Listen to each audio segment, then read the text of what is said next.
রামচন্দ্র যখন অকাল বোধনের সময় দুর্গাপুজো করেছিলেন, হনুমান এই পুকুর থেকে কিন্তু 108টি পদ্মফুল সংগ্রহ করেছিলেন। ঠিক আছে, এই মা যেমন আছে ওই দেখবেন। আচ্ছা, এই যে ছবিতে ওরকম।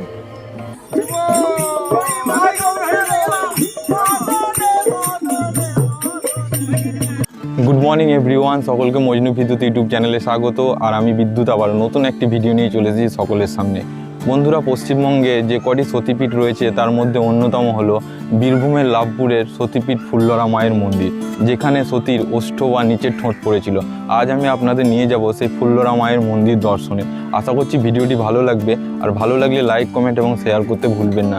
সো বন্ধুরা, বেশি কথা না বলে ভিডিওটি শুরু করা যাক, দেখা হচ্ছে। আর আমি এখন আছি বীরভূমের তারাপীঠ রোড স্টেশনে, যেখান থেকে তারাপীঠ মায়ের মন্দিরে যাওয়া যায়। তো সেখান থেকে আমার গন্তব্যস্থল হচ্ছে আমোদপুর জংশন স্টেশন।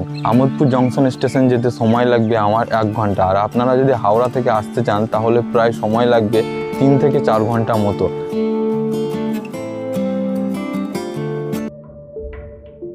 অনেকেরই জানা থাকলেও আরেকবার বলি, পৌরাণিক কাহিনী অনুসারে মাতা সতী নিজের বাপের বাড়িতে বাবার কাছে স্বামীর অপমান সহ্য করতে না পেরে সেখানেই দেহত্যাগ করেছিলেন। মাতা সতীর দেহত্যাগের খবর মহাদেবের কাছে পৌঁছাতেই মহাদেব সেখানে উপস্থিত হন। সতীর মৃতদেহ দেখে ক্রোধে উন্মুক্ত মহাদেব সেই দেহ কাঁধে নিয়ে তাণ্ডব নৃত্য চালু করেন। মহাদেবের তাণ্ডব নৃত্য দেখে পৃথিবী ধ্বংসের আশঙ্কায় শ্রী বিষ্ণু তার সুদর্শন চক্র দ্বারা মাতা সতীর দেহ 51টি খণ্ডে খণ্ডিত করেন। সেই দেহখণ্ডগুলোয় যে যে স্থানে পড়েছিল সেখানে একটি করে সতীপীঠ প্রতিষ্ঠা হয়। বলা হয় ফুল্লরা মন্দিরে সতীর ওষ্ঠ পড়েছিল। ফুল্লরা মায়ের মন্দির যাওয়ার সবথেকে সহজ মাধ্যম হচ্ছে আহমদপুর স্টেশন। আহমদপুর স্টেশন থেকে বাসে করে আপনারা লাভপুর যেতে পারেন, এবং সেখান থেকে আপনারা টোটোয় করে ফুল্লরা মায়ের মন্দির যেতে পারেন।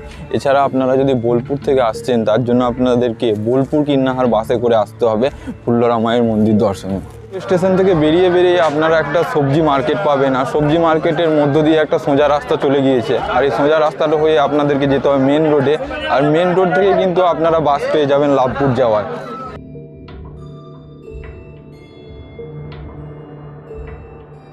সবজি মার্কেটটা পেরিয়ে মেন রোডে এসে যে ব্রিজটি রয়েছে, সেই ব্রিজে এসে কিন্তু আপনারা লাভপুর যাওয়ার বাস পেয়ে যাবেন। লাভপুর যাবে এটা।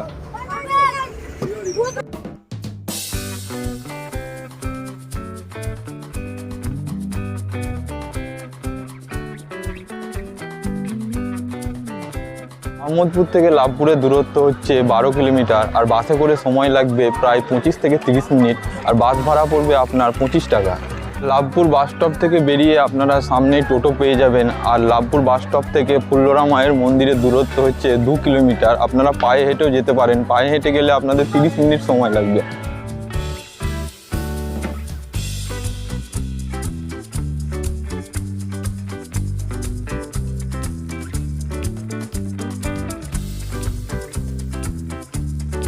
লাভপুর বাস স্টপে যে টোটোগুলি রয়েছিল সেগুলির ভাড়া কিন্তু একটু বেশি। আপনারা যদি বাস স্টপ থেকে বেরিয়ে মেন রোডে আসেন, সেখানে কিন্তু আপনারা টোটো পেয়ে যাবেন। আর এখান থেকে আমার ভাড়া পড়ছে 20 টাকা।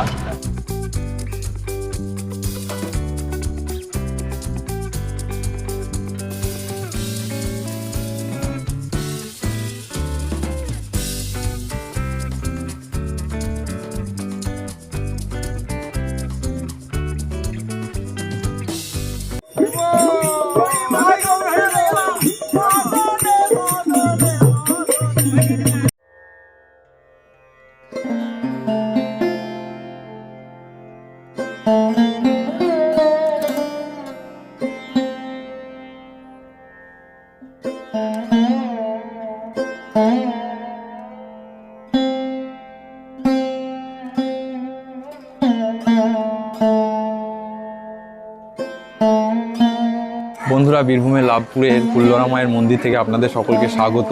আর এই মন্দিরটি 1302 বঙ্গাব্দে যাদবলাল বন্দ্যোপাধ্যায় নির্মাণ করেন। মন্দিরের ভিতরে রয়েছে একটি প্রস্তরখণ্ড, যেটি দেখতে অধর বা ওষ্ঠের মতো। মাটি নিলে পরে তোমার রোগ বলে ভালো হয়ে যায়, বেদনা ভালো হয়ে যায়, যে কোনো জিনিস ভালো হয়ে যাবে, মাকে সাধন করে লাগাইতে। আর মন্দিরের সামনে রয়েছে একটি হাঁড়ি কাঠ, যে হাঁড়ি কাঠের মাটি নাকি চর্মরোগে খুব উপযোগী, বিশেষ করে সেতি।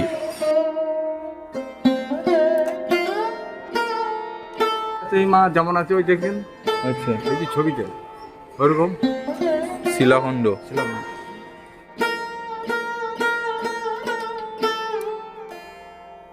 আসুন জেনে নেওয়া যাক এই মন্দিরের কাহিনী। অন্যান্য সতীপীঠের মতো এই স্থানকে ঘিরে রয়েছে বহু কাহিনী। প্রাচীনকালে কাশীর মণিকর্ণিকা ঘাটে তপস্যা করার সময় মায়ের স্বপ্নাদেশ পান কৃষ্ণানন্দ গিরি নামে এক সন্ন্যাসী। স্বপ্নে ওই সন্ন্যাসীকে এই অঞ্চলে এসে তার পুজো শুরু করার নির্দেশ দেন মা। তবেই মুখ খুলো ভাবে ওই সন্ন্যাসী। সেই সময় এই অঞ্চল ছিল এক দ্বীপের মতো। নির্দেশ পেয়ে এই স্থানে এসে সন্ন্যাসী কৃষ্ণানন্দ গিরি কোনো এক মাঘী পূর্ণিমায় জয় দুর্গা রূপে মায়ের দেখা পান তিনি। তারপর তিনি মায়ের কথা চারিদিকে প্রচার করতে শুরু করেন।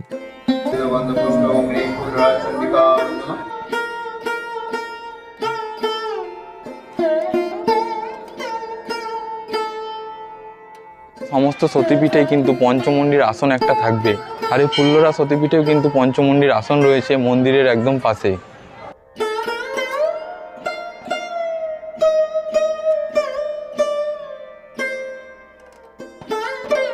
মূল মন্দিরের পিছনে রয়েছে ভোগ ঘর, আর এইখান থেকে আপনারা কিন্তু ভোগের কুপন সংগ্রহ করতে পারেন। আর কুপন সংগ্রহ করার সময় হচ্ছে সকাল 9টা থেকে বেলা 12টা পর্যন্ত। কোনখানটায় ভোগ দিতে বসতে হয়? যেহেতু আমার আসতে দেরি হয়ে গিয়েছিল, কিন্তু এই দাদারা বললেন এখানে ভোগ খাওয়ানো হবে, তখনই টাকা দিলে ভোগ পাওয়া যাবে, কুপন নেওয়ার দরকার নেই, যেহেতু আমি একজন আছি। 40 টাকা করে।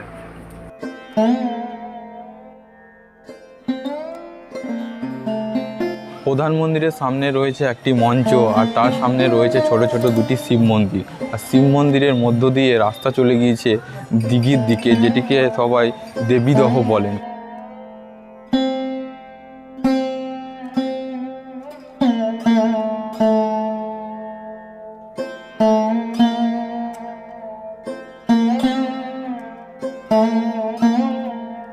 বন্ধুরা, মন্দিরের সামনে যে পুকুরটি রয়েছে তার নাম দেবীদহ। শোনা যায় রামচন্দ্র যখন অকাল বোধনের সময় দুর্গাপুজো করেছিলেন, হনুমান এই পুকুর থেকে কিন্তু 108টি পদ্মফুল সংগ্রহ করেছিলেন। আর কথিত আছে এখানকার জল নাকি কোনোদিন শুকায় না।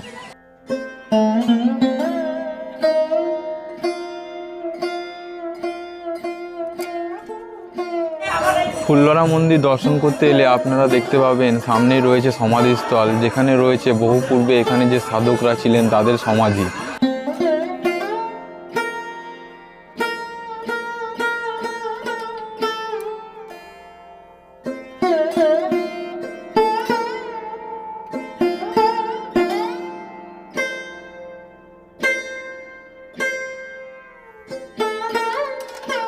কুপন ছিল না, তবু কিন্তু এখানে খাবার পেয়ে গেছি, মায়ের ভোগ।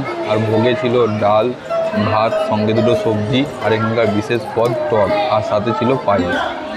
কুপন নিতে দেরি হয়ে যাওয়ার কারণে আমাকে এখানেই টাকা দিতে হলো। প্রতি বছর মাঘী পূর্ণিমাতে কিন্তু এই ফুল্লরা মন্দির প্রাঙ্গণে একটি মেলা হয়, যে মেলাটি শুরু হয়েছিল 1306 বঙ্গাব্দের 3রা ফাল্গুন। আর এই মেলাটি কিন্তু বীরভূমের একটি প্রাচীন একটি অন্যতম মেলা। লাভপুরে ফুল্লরা মায়ের মন্দির ছাড়াও রয়েছে কিন্তু সাহিত্যিক তারাশঙ্কর বন্দ্যোপাধ্যায়ের বাড়ি, যেটা আমি আপনাদেরকে ঘুরে দেখাবো। বন্ধুরা, ফুল্লরা মন্দির থেকে তারাশঙ্কর বন্দ্যোপাধ্যায়ের বাড়ির দূরত্ব কিন্তু 5 মিনিটের মধ্যে। আর এখান থেকে আপনারা কিন্তু টোটো করে যেতে পারেন। টোটো ভাড়া পড়বে জনপ্রতি 20 টাকা।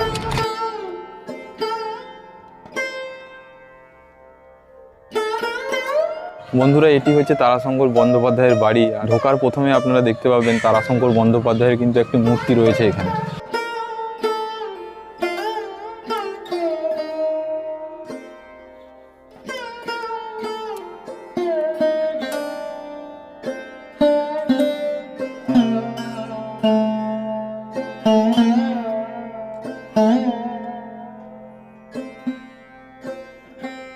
বন্ধুরা, বাড়িতে প্রবেশ করে আপনারা বাঁ দিকে দেখতে পাবেন একটি সংগ্রহশালা, যেখানে তারাশঙ্কর বন্দ্যোপাধ্যায়ের ব্যবহৃত সব জিনিসপত্র কিন্তু রাখা আছে।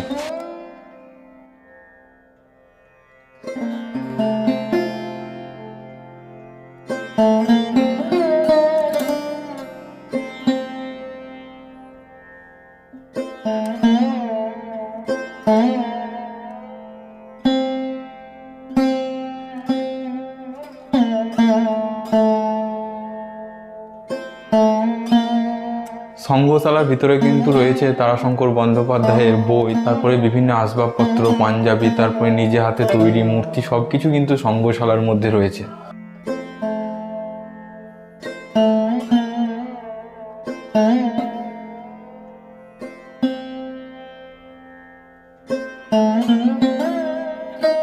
তারাশঙ্কর বন্দ্যোপাধ্যায়ের লেখা সব কিছু কিন্তু বিবরণ এখানে রয়েছে সংগ্রহশালার মধ্যে। এছাড়া রয়েছে তারাশঙ্কর বন্দ্যোপাধ্যায় যে পুরস্কারগুলো পেয়েছিলেন তার কিন্তু এখানে প্রত্যেকটি লিস্ট দেওয়া আছে।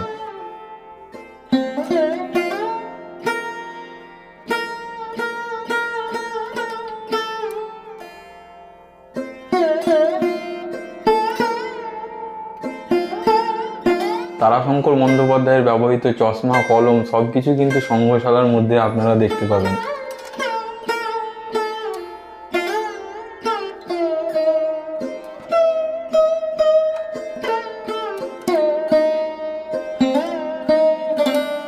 এখানে যে হ্যান্ডরাইটিংগুলো দেখছেন এগুলি কিন্তু তারাশঙ্কর বন্দ্যোপাধ্যায়ের নিজের হাতের লেখা।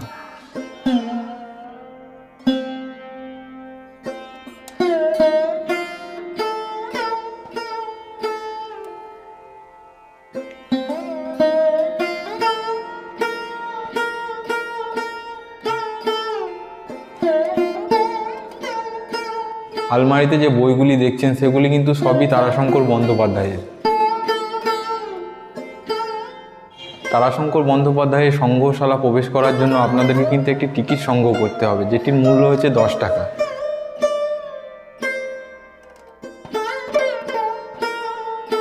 সো বন্ধুরা, আজকের ভিডিওটি এখানে শেষ করছি।